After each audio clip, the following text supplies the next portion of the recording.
Hi, I'm Scott Kegler. And I'm Rob MacPherson. And welcome back to Owl Dragon Adventures.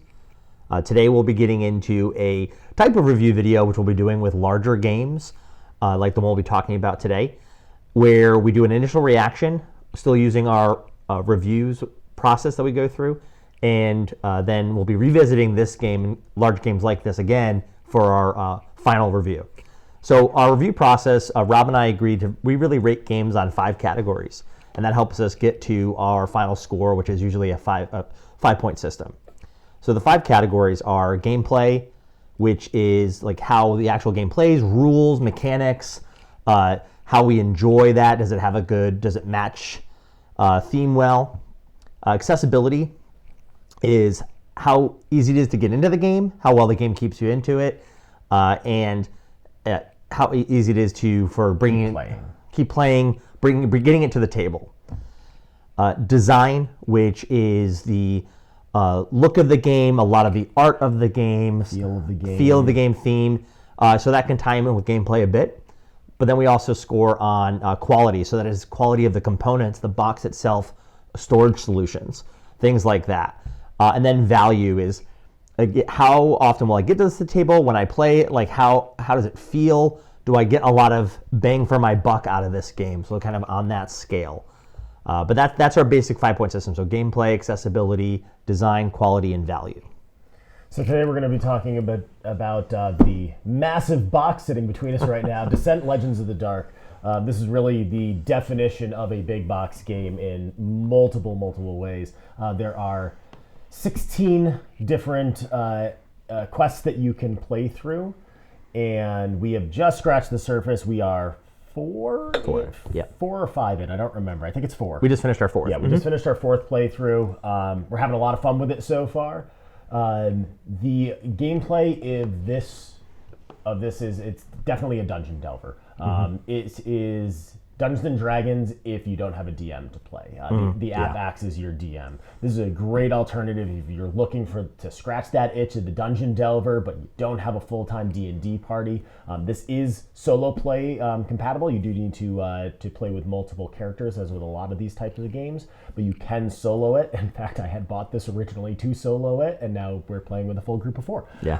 The gameplay of this, I definitely rate as a full point for yeah, myself. Full high. I think it's a high for me. So we usually say like low, medium, or high on those. So for gameplay, for me, it is definitely a high gameplay. It's very enjoyable. Yeah, I so agree. It's got a couple of mechanics that I haven't seen before, but that's just because I didn't play the original Descent. It's got the card flipping mechanic, which keeps your characters fresh. It changes up what abilities you can use at any given time. Each new item that you get has that same card flipping ability. So it's a lot of fun in terms of that, and it's really scratching the murder hobo itch. I mean, yeah, I mean, there's some story points in it, but like those are fine. I would rate those equivalent to like other big games like this, like Gloomhaven. Yeah. So that part is not all unique, but I agree. I like that the gameplay is different in that it's not a puzzle like you get in Gloomhaven. This is more of a true like I exhaust abilities, I have to rest. It's very dungeon crawl, dungeon delve. Like Right. I really enjoy that part. So I agree on gameplay.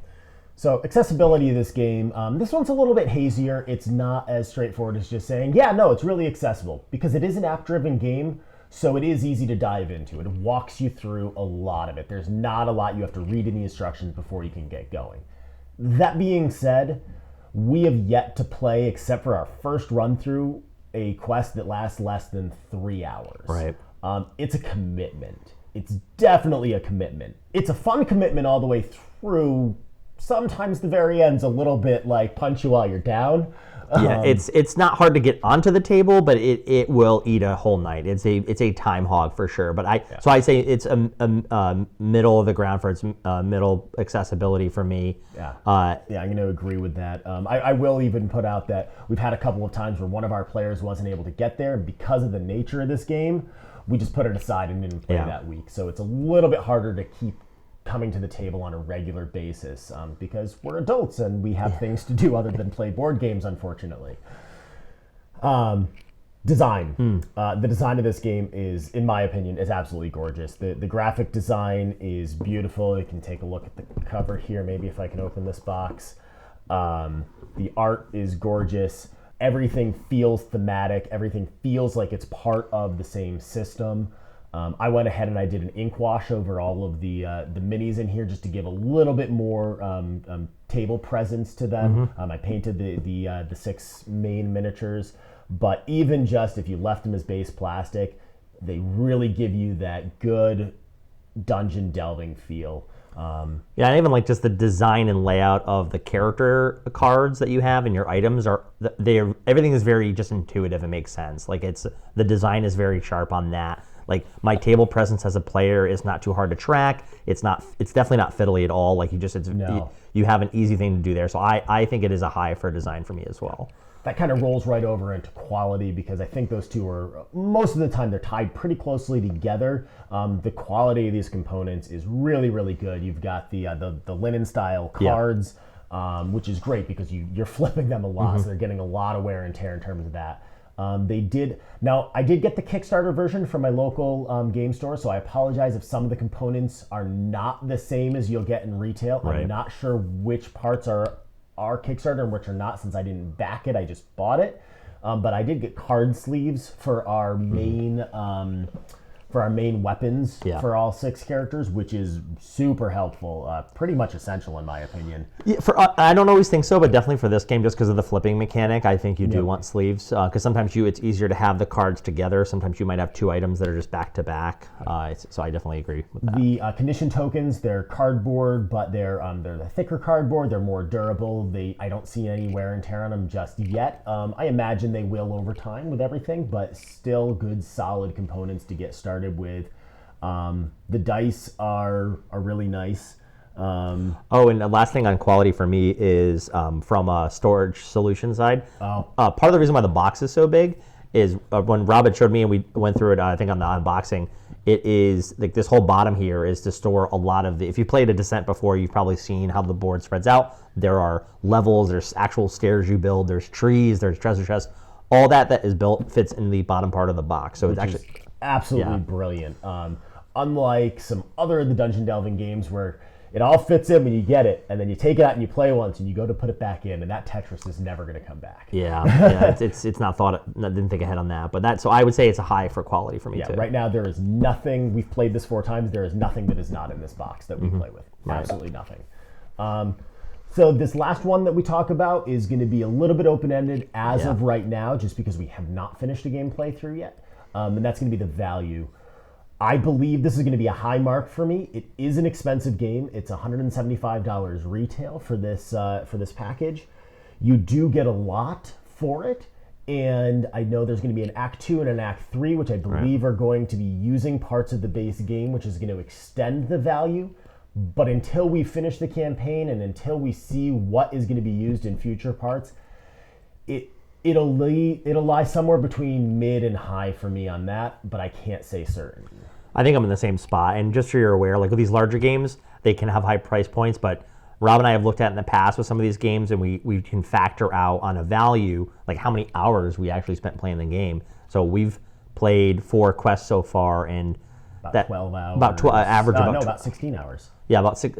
Somewhere in that range. Yeah, about 6, between 12 and 16 hours right now. So at the end, we'll figure out. So we're only 25% through the game, maybe. Right. Yeah, I think that this is rated at somewhere between 50 and 70 hours, depending on your play speed. So figure that works out to be about $4 an hour. Yeah.